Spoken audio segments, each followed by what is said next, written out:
हाँ की जरूरत है पर एबे करब लेकिन एकटा लोग के मन में होइ छै, एकटा अभिभावक के मन में होइ छै जे एहिठाम से बढ़िया पढ़ाई काठमांडू में होइ छै, ओहिठाम से बढ़िया इंडिया में होइ छै।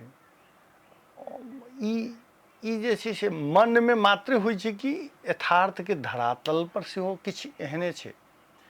पढ़ाई सबसे बढ़िया अभिभावक लंग रहि के बच्चा के होइ छै। अच्छा एकटा अवस्था अबै छै जखन कि बच्चा के दूर जाय पड़ै छै, लेकिन जब तक +2 तक के यदि हम अहाँ बात करी, विद्यालय आब अहाँ के 12 तक विद्यालय जी भऽ जी गेल छै, तऽ +2 लेवल तक के जे बात करी तऽ अभिभावक अपने स्वयं जतऽ उपस्थित छथिन ओतै बच्चा के राखि के जे पढ़ेबै ओ सबसे नीक पढ़ाई होइ छै। जी कियाकि बच्चा के स्कूल में विद्यालय स्तर में जे स्कूल में जे ओकर जे टाइम रहै छै ओहिसँ 4 से 5 गुना बेसी टाइम बच्चा घर में दै छै। अच्छा ओतऽ यदि अभिभावक के यदि ओतऽ बच्चा प्रति केयर कर यदि नहीं भऽ सकलै या आर किछु यदि नहीं भऽ सकलै तऽ नहीं भऽ पबै छै। कि ताहि लऽ कऽ सबसँ पहिने तऽ अभिभावक के बच्चा के अपने लाग राखि के पढ़ाबऽ के जरूरी छै। तकर बाद एलै जे बाध्यतात्मक अवस्था में साथे नहीं रहऽवला जे बाहर पढ़ाबऽ पड़लै, तऽ हम तऽ कहै छी जनकपुर से नीक जगहे की छै। जब पहिने कहलहुँ ज्ञान के गंगा बहऽवला,